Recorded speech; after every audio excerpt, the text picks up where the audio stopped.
بسم اللہ الرحمن الرحیم۔ آج الیکشن کمیشن آف پاکستان میں میری وہ درخواست کہ اسکروٹنی کمیٹی کا جو عمل ہے اور اسکروٹنی کمیٹی میں جو تمام ڈاکیومنٹس پی ٹی آئی نے جمع کیے ہیں بشمول ان 23 بینک اکاؤنٹس کے جو اسٹیٹ بینک کے ذریعے برآمد ہوئے، جن میں اکثریت جو ہے وہ الیکشن کمیشن سے چھپائے گئے، اور یہ وہ اکاؤنٹ ہے جو عمران خان سمیت پاکستان تحریک انصاف کی جو قیادت ہے وہ اس کو آپریٹ کرتی تھی، اس کو خفیہ رکھنے کے خلاف میری درخواست جو ہے وہ آج پھر زیر سماعت رہی۔ اور آج کی بحث کے بعد جو ہمارے وکیل تھے انہوں نے دوبارہ وہ دلائل دیے کہ کیوں ڈاکیومنٹس کو خفیہ رکھنا غیر قانونی ہے اور ڈاکیومنٹس کو ہمارے حوالے کرنا ہمارا قانونی حق ہے۔ پی ٹی آئی کے نمائندے انہوں نے اپنے حق میں دلائل دیے اور اس کی تفصیلات میں نہیں جانا چاہتا۔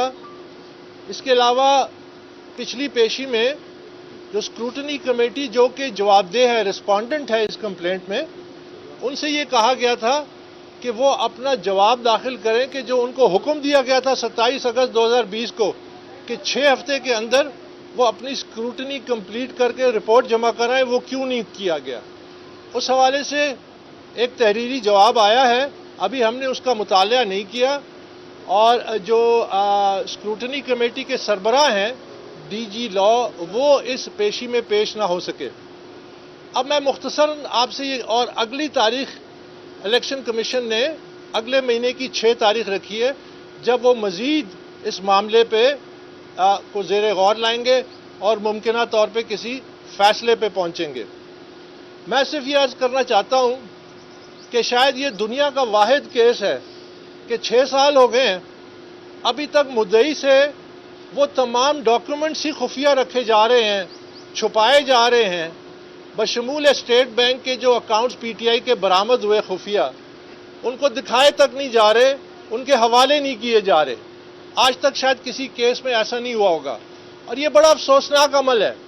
یہ افسوسناک عمل اس لیے ہے کہ اگر یہ کیس شہادتوں اور ثبوت کی بنیاد پہ اپنے وقت پہ فیصلہ ہو جاتا، اور اس کی ذمہ داری سب سے پہلے الیکشن کمیشن آف پاکستان کی ہے، اس میں کوئی دو رائے نہیں، اگر یہ فیصلہ ہو جاتا تو آج پاکستان میں یہ قیادت جو آپ کو آج نظر آ رہی ہے، یہ قیادت نہ ہوتی، بلکہ پی ٹی آئی کی ایک احتسابی عمل ہو جاتا، اور جو لوگ غیر قانونی اور کرپشن میں ملوث ہیں ان کو پاک کر دیا جاتا۔ آج ایک ایسی قیادت آپ کے سامنے ہوتی کہ پاکستان جس تباہی کے راستے پہ چل پڑا ہے وہ نہ پڑتا بلکہ ترقی کے راستے پہ پڑتا۔ اور یہ میں اس لیے کہہ رہا ہوں کہ بڑی تشویش کی بات ہے کہ اگر یہ فیصلہ وقت پہ ہوتا تو آج ایسی قیادت نہ ہوتی جس نے ہماری آزادی، ہماری خود مختاری خطرے میں ڈال دی ہے۔ آج ہمیں تشویش ہے کہ یہ پاکستان کی جو بنیادی آزادی ہے، جب آپ اسٹیٹ بینک آف پاکستان کو فنکشنلی آئی ایم ایف کے حوالے کرتے ہیں تو آپ نے اپنے خزانے کی چابی بیرونی قوتوں کے حوالے کر دی۔ آج ہمیں یہ سوچنا ہے کہ جب چین ہمارا برادر ملک، برادر دوست، جس نے 70 سالوں میں پاکستان کی جس طرح ساتھ چٹان کی طور پہ کھڑا رہا، آج اس کا وزیر خارجہ کہتا ہے، اشارتاً پاکستان کی طرف اشارہ کر کے کہتا ہے کہ ایسے بھی ملک ہیں جو ایک ٹیلی فون کال پہ اپنی پالیسی تبدیل کر دیتے ہیں، وہ آج جا کے چین میں سرمایہ کاری کر رہے ہیں کیونکہ سی پیک کو داؤ پہ لگا دیا گیا ہے۔ تو یہ بڑے بنیادی معاملات ہیں۔ آج اگر ایک ایسی صاف، شفاف، قابل قیادت ہوتی تو پاکستان کو آگے لے کے جاتی، پاکستان کو مزید غلامی کی طرف نہ لے کے جاتی۔ اور میں یہ عمران خان، وزیر اعظم اور ان سب پہ واضح کرنا چاہتا ہوں، اور خاص کر جو ان کی کابینہ ہے، ان کی کیبنٹ ہے، اور ان کے جو سیکنڈ ٹیئر لیڈرشپ ہے، کہ یہ ان کی ذمہ داری ہے۔ انہوں نے حلف پاکستان کا لیا ہے، انہوں نے پاکستان کو دفاع کرنا ہے، انہوں نے اپنے لیڈر کے سامنے یہ کھڑے ہو کے بولنا چاہیے کہ ہمیں کس راہ پہ ڈال دیا گیا ہے۔ میں اپنا شہری، پاکستانی شہری کے طور پہ اپنا حق ادا کر رہا ہوں۔ میں آپ سب میڈیا کا شکریہ ادا کرتا ہوں، میں تمام میڈیا کا شکریہ ادا کرتا ہوں جس طرح میڈیا نے ہمارا ساتھ دیا ایک بڑے مقصد کے لیے۔ ہم یہ جنگ جاری رکھیں گے کیونکہ یہ جنگ اب پاکستان کی آزادی کی جنگ بنتی جا رہی ہے، پاکستان کی خود مختاری کو داؤ پہ لگایا جا رہا ہے۔ ہم ہرگز یہ برداشت نہیں کریں گے، ہم ہرگز یہ برداشت نہیں کریں گے کہ چند لوگ اقتدار کے خاطر پاکستان کی ترقی، پاکستان کا فیوچر، پاکستان کی جو سوورینٹی ہے، پاکستان کی خود مختاری، پاکستان کی آزادی، پاکستان کمزور ملک نہیں ہے۔ آج ہمیں یہ ماحول بنایا جا رہا ہے جیسے پاکستان دنیا کا مجبور ترین ملک ہے۔ ہم ایک نیوکلیئر طاقت ہیں، ہم 22 کروڑ کی آبادی ہیں، ہمارے پاس دنیا کی بڑی سے بڑی فوج سے مقابلہ کرنے والی فوج ہے۔ ہم کمزور نہیں ہیں، ہمیں کمزور کر کے مجبور دکھایا جا رہا ہے تاکہ وہ کمپرومائزز کریں جو اقتدار کے لیے ان کی مجبوری بن گئے ہیں۔ ہم نے یہ مقابلہ کرنا ہے، اور میں تمام سیاسی جماعتوں سے یہ اپیل کرتا ہوں، تمام سیاسی جماعتوں سے، کہ یہ چھوٹے چھوٹے معاملات اور چھوٹے چھوٹے اختلافات کو بھول جائیں، بڑی سوچ رکھیں اور بڑے معاملے کو رکھیں۔ 1971 میں نے اپنی زندگی میں پاکستان کو لٹتے دیکھا ہے۔ اسی طرح سیاسی انتشار تھا، اسی طرح سیاسی پارٹیاں آپس میں گتھم گتھا تھیں اقتدار کے لیے، اور اتنا بڑا سانحہ ہو گیا۔ ہمیں اب اگلے سانحے سے بچنا ہے، ہم سب کو اکٹھا ہونا ہے، پاکستانی قوم کو اکٹھا ہونا ہے۔ ایک حکومت کی کوئی حیثیت نہیں ہے پاکستان کے آگے، اس کا اقتدار میں رہنا کوئی حیثیت نہیں رکھتا۔ ہمیں جاگنا چاہیے، ہمیں ہوش کے ناخن لینے چاہیے۔ یہ کیس جو ہے اگر اس پہ انصاف پہ فیصلہ ہو جاتا، میرٹ پہ فیصلہ ہو جاتا، تو آج یہ قیادت آپ کے سامنے نہ ہوتی جو پاکستان کی تباہی کا باعث بن رہی ہے۔ بہت شکریہ۔ اکبر بابر صاحب، اسکروٹنی کمیٹی نے جو کیس میں تاخیر ہو رہی ہے تحقیقات میں، اس کا جو ملبہ ہے وہ آپ پر ڈالا ہے، کیا کہیں گے؟ میں نے ابھی اسکروٹنی کمیٹی کا جواب نہیں پڑھا، لیکن میں آپ کو اسکروٹنی کمیٹی کے اپنے الفاظ بتا دیتا ہوں۔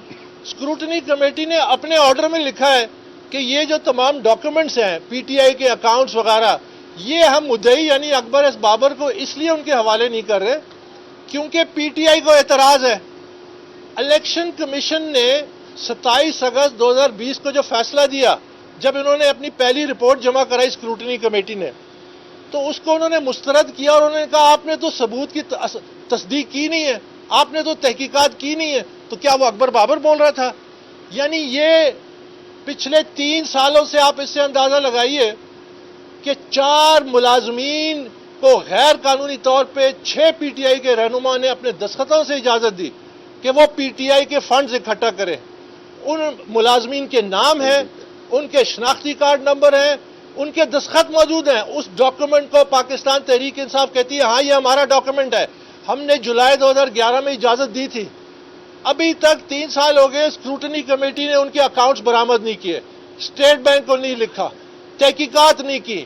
بین الاقوامی 6 اکاؤنٹس کی ہم تصدیق کر چکے ہیں، پی ٹی آئی تصدیق کر چکا ہے، ایک اکاؤنٹ کو برآمد کرنے کے لیے کوئی کوشش نہیں کی۔ تو ظاہر ہے کہ آڈٹ رپورٹ جو آڈیٹر لاہور میں بیٹھا ہے اس سے تصدیق نہیں کرا رہے، جس رپورٹ میں ہمارے تمام الزامات ثابت ہوتے ہیں۔ تو ظاہر ہے میں نے تو رپورٹ کا بھی جائزہ نہیں لیا، لیکن جیسا کہ آپ کہہ رہے ہیں کہ اگر ان کو ہمارے اس عمل پہ اعتراض ہے تو میں آپ کو یہ کہہ دوں ہمارے وکیل نے کہا ہے ہم کسی ڈھونگ اسکروٹنی کا تصدیق نہیں بنیں گے، ہم کسی فیک اور ایسے اسکروٹنی پروسیس کا جس میں تمام اوتھینٹک ڈاکومنٹ سامنے نہ ہو ہم اس پہ مہر صادق نہیں کریں گے۔ یہ ہمارے اوپر پاکستانی عوام کا قرض ہے، ہم سچائی سامنے لا کے چھوڑیں گے چاہے ہمیں سپریم کورٹ کیوں نہ جانا پڑے۔ ایک اور چیز بتائیے کہ شروع سے اب تک ہم دیکھ رہے ہیں مسلسل پی ٹی آئی کی جو حکمت عملی ہے اس کے تحت کیس جو ہے لمبا ہی ہوتا جا رہا ہے۔ آپ کو لگتا ہے کہ اسی حکومت کے دور میں کوئی نہ کوئی فیصلہ، کیونکہ پروسیڈنگ ساری میں آپ موجود ہوتے ہیں، لگتا ہے کہ اسی حکومت میں کوئی فیصلہ ہو جائے گا؟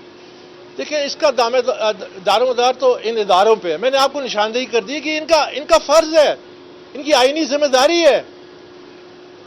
اکتوبر 10، 2019 کو الیکشن کمیشن آف پاکستان اپنے آرڈر میں لکھتا ہے کہ پی ٹی آئی نے تاریخی تاخیری حربے استعمال کیے۔ الیکشن کمیشن تو کیسے اسکروٹنی کمیٹی کہہ سکتا ہے کہ ہم اس کی ذمہ دار ہیں اس تاخیر کے؟ آپ اس سے اندازہ لگائیے کہ 10 اکتوبر 2019 کو الیکشن کمیشن خود کہتا ہے کہ historic abuse of law to delay the case, تاریخی تاخیری حربے استعمال کیے گئے۔ تو دیکھیے میں امید پہ قائم ہوں، میں اپنا حق ادا کر رہا ہوں ایز اے شہری پاکستانی۔ فیصلہ تو آ جانا چاہیے تھا، 6 سال ہو گئے نہیں آیا، میں لگا رہوں گا، میں اس جنگ کو جاری رکھوں گا، اور میں جب تک وہ انصاف نہیں ملتا جب تک حقیقت پاکستانی عوام کے سامنے نہیں آتی کہ ان کے ساتھ کتنا بڑا دھوکہ ہوا ہے، جب تک میں لگا رہوں گا، کیونکہ یہ میرا فرض ہے۔ بسم اللہ الرحمن الرحیم۔ آج الیکشن کمیشن آف پاکستان